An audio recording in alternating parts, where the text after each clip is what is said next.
Bienvenidas y bienvenidas todas y todos a este nuevo contacto internacional en el marco de la otra mirada educativa. En esta oportunidad conversaremos desde Santiago, Chile, con Jorge Sequeira. Jorge es el director de la Oficina Regional de Educación para América Latina y el Caribe de la UNESCO. Bienvenido, Jorge, a este contacto internacional. Muchas gracias, Luis. Es un placer estar con ustedes y con toda esta audiencia. Y primero que nada, agradecer esta oportunidad por compartir con todos ustedes nuestros pensamientos, nuestras reflexiones, para avanzar en la educación en nuestra región. Jorge, ¿qué es la OREAL? ¿Cuándo se crea la OREAL? ¿Cuál es el marco en el cual surge la Oficina Regional de Educación para América Latina como organismo número 1 o de rango 1 de la UNESCO? Bueno, la OREAL tiene una larga trayectoria en la región que empezó en el año 1959 como un proyecto regional, Santiago de Chile, el cual fue ratificado como oficina regional 10 años después, en el año 1969.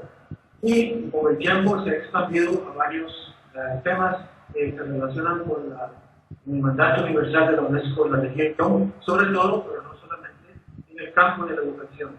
En términos de países, cubrimos toda la región, que implica América Latina de habla hispana, pero también el Caribe de habla anglófona, de habla holandesa, Haití, donde se habla francés, y por supuesto nuestros colegas de República Dominicana y Cuba que hablan español. En total, son Estados miembros y Estados asociados, cubrimos 41 países de toda la región, lo cual por supuesto no implica que viajemos por toda la región porque es mucho, pero la diversidad nos ayuda muchísimo porque hay mucha relación entre los países.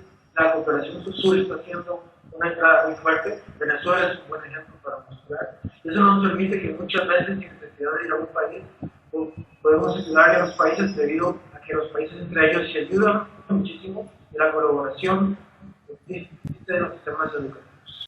Jorge, la Oficina Regional de la UNESCO cuenta con el Laboratorio Latinoamericano de la Calidad Educativa. ¿A qué se dedica el laboratorio? ¿Cuáles son los productos más importantes? ¿Cuáles son los resultados recientes de investigaciones que realiza el laboratorio? Bueno, el Laboratorio Latinoamericano de Evaluación de la Calidad de la Educación es un ejercicio mancomunado que aglutina a 15 países más del Estado mexicano de Nuevo León. Pero tenemos una buena noticia para la audiencia, es que a partir de este año se unen al laboratorio 4 países más, que son El Salvador, Cuba y Venezuela, junto con, se me escapa uno, junto con Bolivia, el hermano país de Bolivia. Así que es una gran noticia que nos va a ayudar todavía a afianzar las bases del progreso educativo en la región, porque va a haber mucho más integración en términos educativos y más colaboración internacional. En ese sentido, quiero felicitar a las autoridades venezolanas por esta decisión de unirse al laboratorio y trabajar en forma conjunta, no solo con la UNESCO, sino sobre todo con los otros países de la región. El laboratorio empezó en el año 94, fundado en la Ciudad de México, y ha realizado hasta la fecha 3 estudios. El primer estudio, que se llamaba PERSE, primer estudio, el segundo estudio, que se realizó en el año 2006, el segundo estudio, que se llama CERSE, y ahora el tercer estudio, que empezó en el 2013 y que ha recientemente generado resultados, los cuales hemos dado a conocer la semana pasada en un evento en Santiago de Chile, que ha sido visto por muchos países, y ahora esperamos que en cada país, de los 15 que componen el laboratorio, y en el estado de Nuevo León también, se organicen eventos nacionales para mostrar los resultados nacionales. ¿Qué muestran los resultados del TERS? Bueno, los resultados del TERS tienen noticias buenas y menos buenas. Primero que nada, quiero señalar que estamos hablando de 134,000 niños y niñas que han sido encuestados en los 15 países del estado de Nuevo León, lo cual implica por lo menos unas 5,000 a 6,000 escuelas. Y estos niños fueron encuestados en tercer y sexto grado de escuela primaria, y sus logros de aprendizaje han sido evaluados en lectura, en lenguaje, lo que llamamos lenguaje y escritura, también en matemáticas y en ciencias naturales.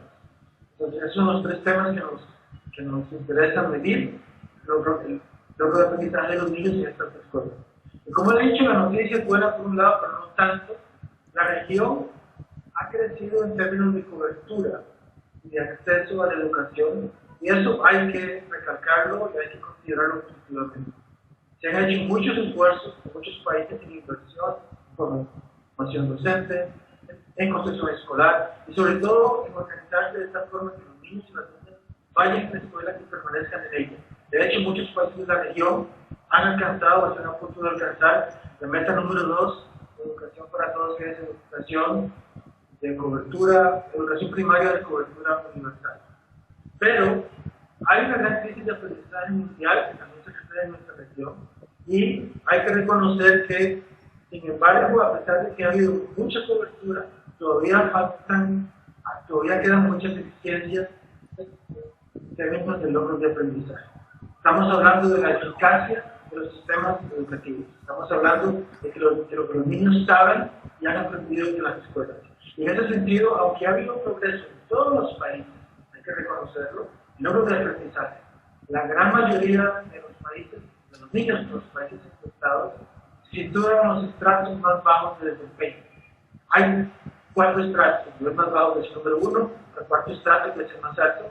La mayoría de los niños se sitúan en los estratos 1 y 2, y menos en los estratos 3 y 4, lo cual implica que hay mucho que hacer todavía para que los niños aprendan lo que debe aprenderse en tercer y sexto grado y puedan seguir adelante para tener éxito en secundaria.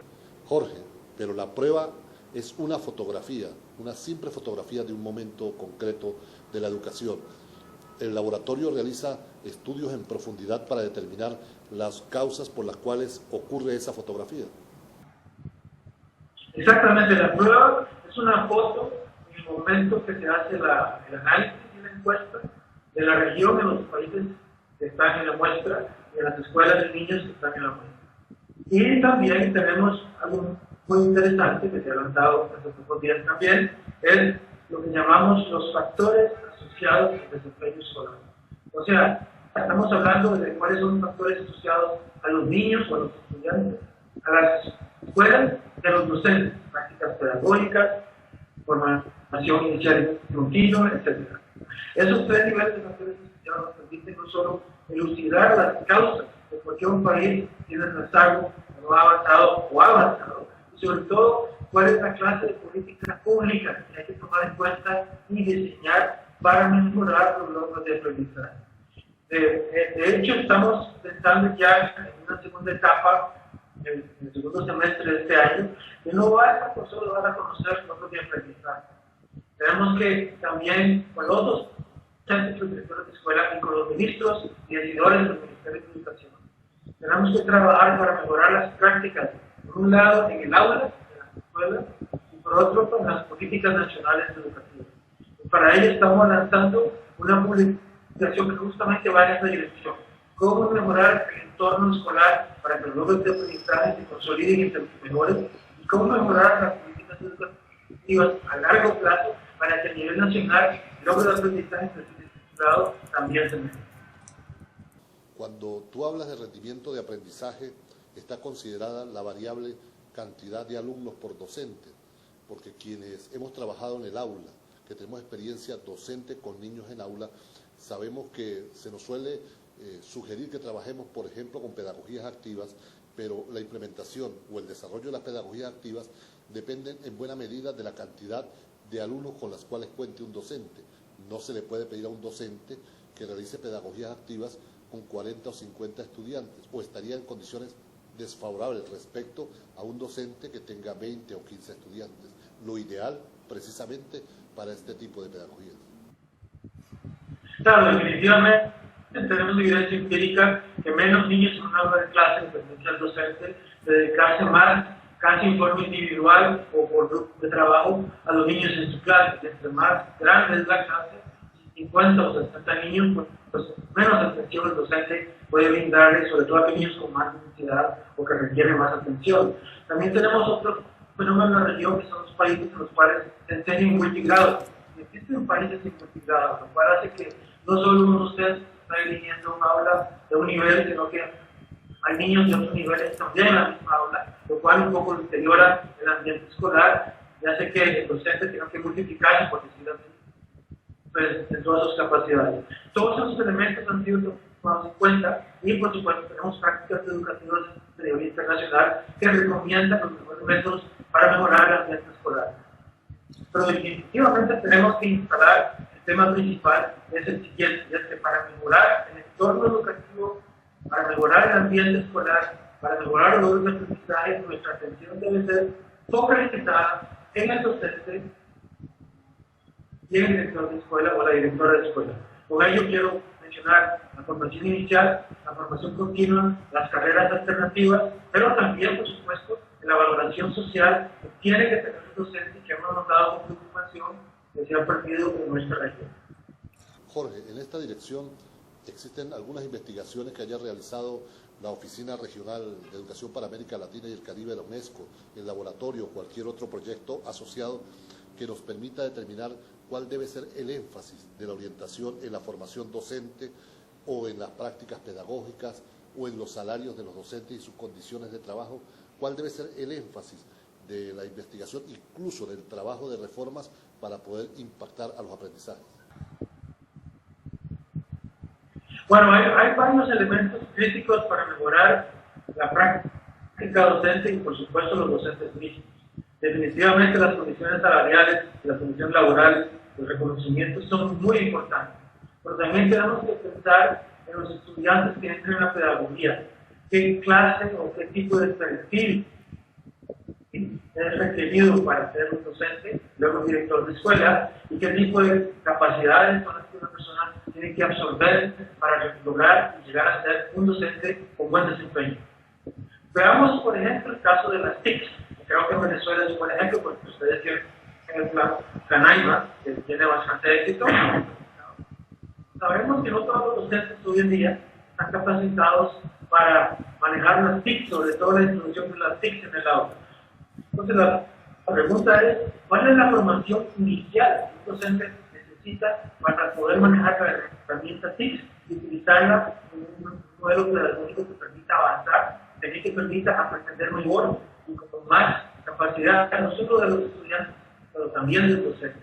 ¿Y qué pasa con aquellos docentes que ya tienen muchos años de trabajar, en 20 o más años, que tienen una carrera, que no fueron formados en las TIC y que necesitan saber, porque ellos hoy en día no pueden ignorar la presencia de las TIC en el aula y fuera del aula? Bueno, esos docentes necesitan una formación continua en las cuales la herramienta TIC tiene que estar involucrada, tiene que estar completamente incorporada en el nuevo currículo, pero necesitan una herramienta y una práctica que les permita también utilizarla para ellos en sus hogares, con sus propios niños y, por supuesto, en el aula. Ya hay clases, ya hay ejemplos interesantes en la región, como por ejemplo en Uruguay, el plan Ceibal, que va en esa dirección. Entonces, la región tiene una serie de ejemplos, tiene una serie de prácticas docentes, sea iniciales, sea continuas, sea de estudiantes que entran a pedagogía, inclusive con los gremios, que son muy, muy valiosas, que la cooperación sur-sur esperamos va a poner en gran relevancia para seguir.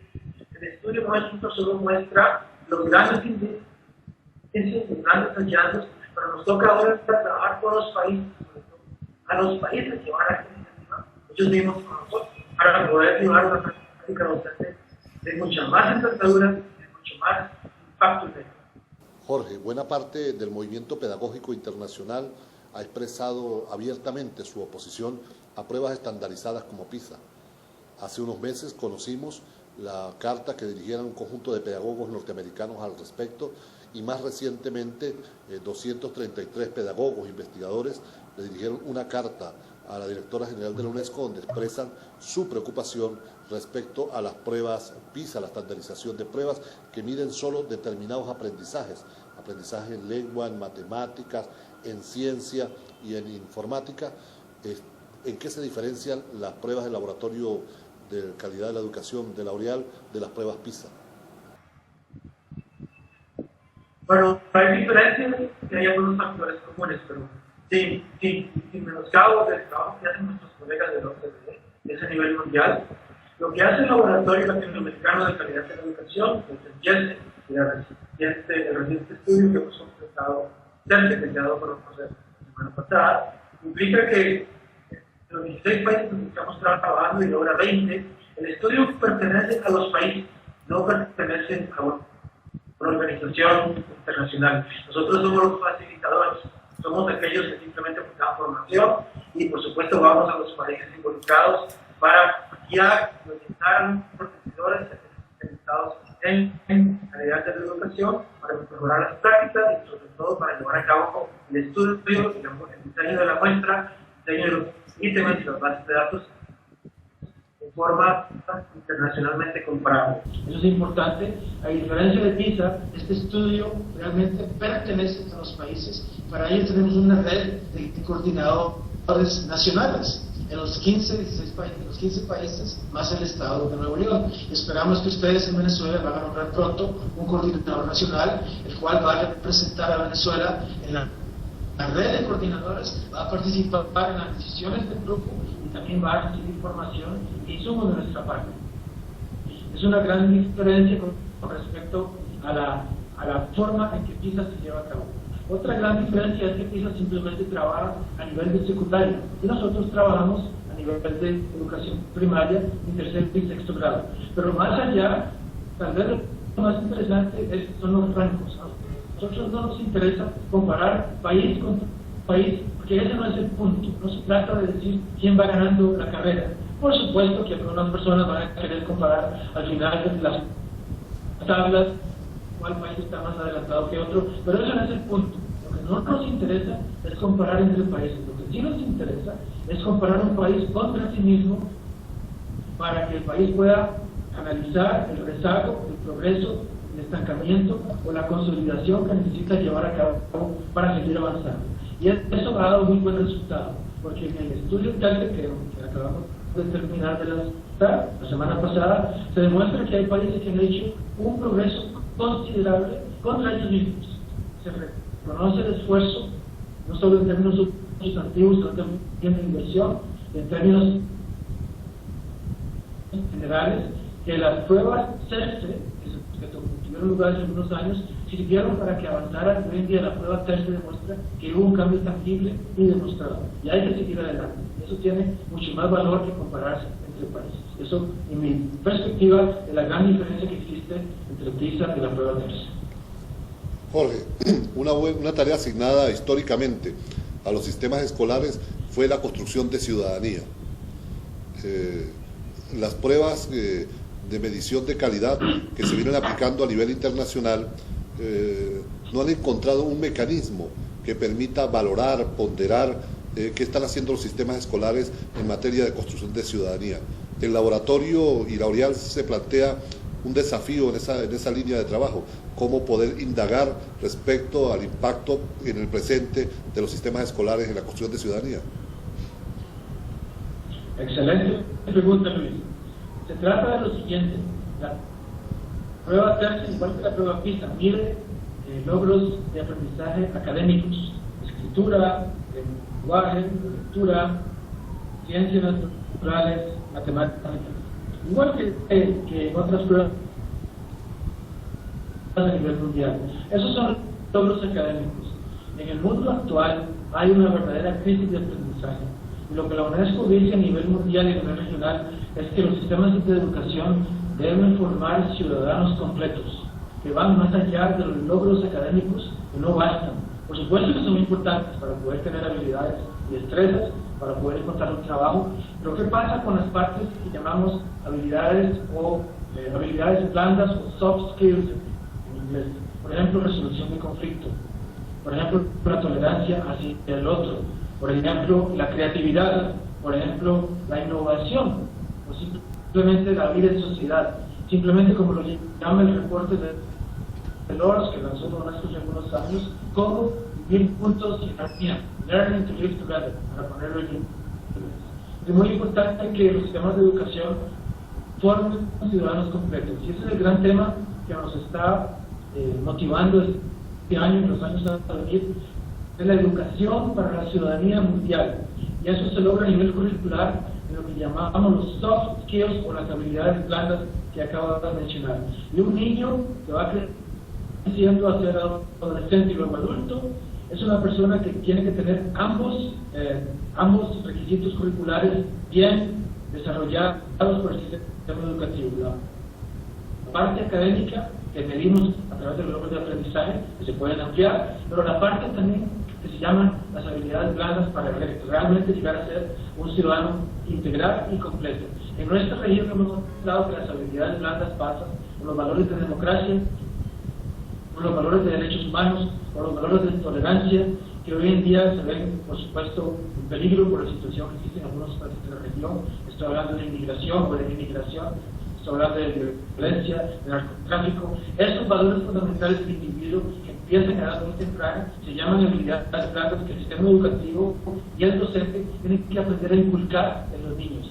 Y eso se llama en el fondo ciudadanía mundial o educación para la ciudadanía mundial, en este caso educación para la ciudadanía latinoamericana y caribeña, en la cual la UNESCO está trabajando. Entonces, el gran desafío que se nos viene es cómo medir esto, no solamente cómo inculcarlo o ingresarlo en el currículo, en la malla curricular nacional, sino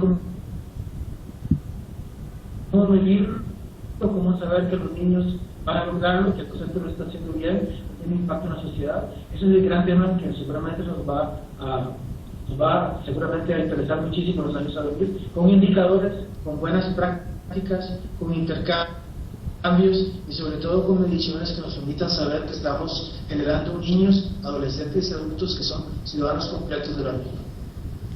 Jorge, tú participaste en la reunión de ministros de educación realizada en Lima el año pasado.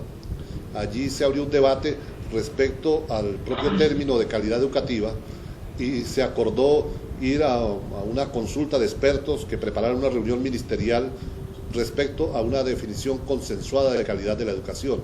¿Qué ha pasado en ese sentido? ¿Se ha avanzado o es una tarea pendiente? Bueno, es una tarea pendiente y a largo plazo. Sin embargo, ya tenemos expresiones de interés de algunos países, incluyendo Venezuela, que les gustaría acoger una reunión que permita avanzar en ese sentido. Y esta pregunta también es muy interesante porque muchas veces tenemos tendencia a calificar la calidad del sistema de educación solamente por las mediciones de aprendizaje. Y no es suficiente. En el año 2017, todos los ministros de la región, incluyendo Venezuela, se reunieron en Buenos Aires en una reunión de UNESCO regional, y un punto central fue la definición de la calidad de educación, y 5 dimensiones fueron identificadas: la relevancia, la pertinencia, la eficacia, la equidad y la gestión también, porque es importante ver el financiamiento. Y sucede que la medición de los logros de aprendizaje es solo una de las 5 dimensiones de la calidad de la educación. La dimensión que mide la eficacia. Cuando medimos lectura, matemática, ciencia, la parte académica, estamos midiendo la eficacia de si el docente hace bien su trabajo, si el currículo educativo responde a lo esperado y si los logros de aprendizaje al final del día están realmente reflejando lo que el niño ha aprendido en forma correcta. Pero ¿qué pasa con la relevancia? ¿Qué pasa con la pertinencia, las habilidades blandas? ¿Qué pasa con la eficiencia? ¿Qué pasa con la gestión? ¿Qué pasa con la equidad? Esas otras dimensiones también merecen medición, merecen indicadores, merecen investigación, la cual todavía no existe. Queremos lanzar esta gran iniciativa de una calidad latinoamericana y caribeña de la educación que aglutina esas dimensiones y que realmente lleva a una foto concreta de lo que es realmente la calidad del sistema educativo. Voy a dar un ejemplo. Tenemos casos de países que tal vez no lo hicieron tan bien meterse como otros. Esos logros de aprendizaje en escritura, lenguaje, matemática, etcétera, fueron normales sin ser extraordinarios, o el progreso fue relativamente pequeño, pero tenemos evidencia clara de que los niños se quedan en la escuela. Hay algo en los sistemas escolares que hace que no haya abandono escolar, y eso no es un logro académico, es un logro que va más allá de la parte académica. Esa es la relevancia de cómo el niño, el padre de familia y el docente han logrado un entorno que hace que el estudiante se quede en la escuela y no la abandone. Eso cómo se mide, todavía no tenemos algo concreto para hacerlo, pero existe. Es ahí donde queremos innovar con todos los países y desarrollar indicadores, prácticas y mediciones que permitan dar una foto exacta de lo que es la calidad del sistema educativo. Y sabemos que ya hay evidencia clara y anecdotal, pero clara, que permite saber en varios países que las cosas se están moviendo bien, más allá de lo académico. ¿Cómo hacer para que eso esté dentro de un contexto, de una foto integral de la calidad de educación? Esperamos una reunión regional donde avancemos hacia esos indicadores, hacia esas mediciones y nuevas definiciones, nos permita avanzar los años a venir, y aquí el año 2030, que es la nueva agenda educativa, o el 2015. Quisiera cerrar con este tema también, que es muy importante a nuestro parecer, es el derecho a la educación. Vemos con mucha preocupación la privatización de los sistemas educativos de la región. El derecho a la educación es algo fundamental, la educación gratuita es algo esencial y es responsabilidad de los estados de brindar educación a sus estudiantes, a sus ciudadanos de la mejor manera posible. La privatización del sector educativo es algo que vemos con preocupación. Tenemos que ahondar aún más todos los elementos del derecho a la educación en los años a venir, para asegurarnos que si bien se avanza en calidad y en cobertura, también se avanza en el derecho a la educación gratuita para todos los estudiantes en todos los niveles educativos, por supuesto en función de los medios fiscales de cada país. Para finalizar, Jorge, tú participaste en Incheon, Corea, en el Foro Mundial de Educación, en el cual los ministros de educación, los sistemas educativos, la UNESCO y en buena medida la sociedad mundial asumió un compromiso con la educación, con el derecho a la educación para todos, 2015-2030. ¿Qué papel tiene la ORIAL en el cumplimiento de las metas, una vez que ustedes luego de esa reunión de Incheon participaron en una reunión de liderazgo donde le asignan tareas a cada una de las instituciones? ¿Cuál es la tarea de la ORIAL para el cumplimiento de estas metas de EPT 2015-2030? Bueno, me complace mucho informarte y también a la audiencia que nos escucha que América Latina y el Caribe es la región que más y mejor ha hecho progreso en educación para todos durante el ciclo 2000-2015. Eso está más que demostrado, no solo en términos de cobertura, sino también en términos de logros de aprendizaje y, en general, en términos de expansión, incluyendo la expansión de la cobertura en todos los niveles, desde pequeña infancia hasta universitaria. Entonces, eso es un inmenso éxito que hay que reconocer el esfuerzo de nuestros gobiernos desde México hasta la Patagonia, incluyendo también a los países del Caribe. Es algo que vale la pena recalcar y que sobre todo fue reconocido en Corea. Luego, muy interesante, esta región es la única de todas que ha desarrollado desde el año 2002 un proyecto regional que une a todos los países a través de 5 focos de trabajo. Ese proyecto regional se llama el PRELAC, en el cual todos los países participan y hay una mesa directiva integrada por 7 países. En este momento está siendo presidida por Argentina. Y tuve el placer de presentar los logros y el avance del PRELAC en Corea y fue tan exitoso que se supone o se sugiere que el modelo del PRELAC seguramente va a ser utilizado en otras regiones para el ciclo 2015-2030. O sea que es un proyecto que aglutine a todos los países a través de focos de trabajo concreto. En el año 2002 a 2015, los 5 focos del trabajo del PRELAC fueron docentes, las escuelas, el currículo, un contrato social para la educación y, por supuesto, la gestión de la educación, que es esencial. Esperamos que en el ciclo 15-30 habrá más focos de trabajo, habrá también indicadores de progreso, pero que nos va a permitir, sobre todo, trabajar en forma mancomunada y avanzar todos hacia el mismo horizonte 2030. Y ese modelo tan exitoso del PRELAC va a ser también una inspiración para otras regiones como el África, como el Asia, como el Medio Oriente, por supuesto con sus contextos, sus diferencias del caso, pero el esfuerzo que el PRELAC ha demostrado ha sido realmente un ejemplo internacional. Y vale la pena recalcarlo, la calidad de nuestra oficina justamente va a ser en 3 frentes. El primero es diseñar un nuevo proyecto regional, que podrá llamarse PRELAC u otro nombre, los países decidirán, que va a aglutinar a todos nuestros países en el ciclo 15-30.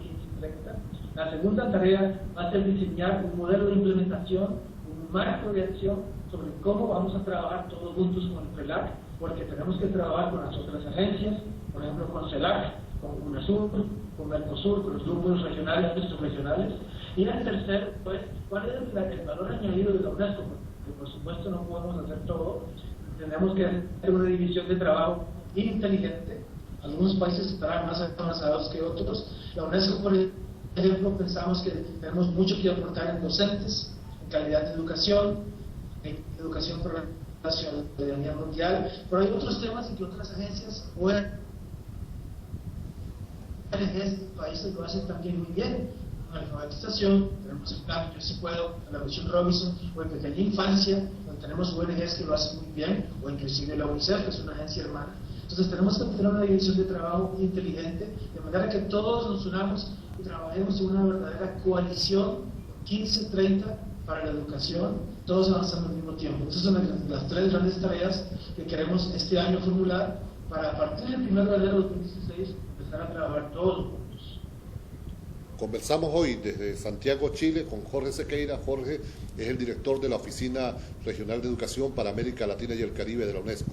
Gracias, Jorge, por tu tiempo, por habernos comunicado las tareas y los desafíos que tiene la oficina que tú diriges.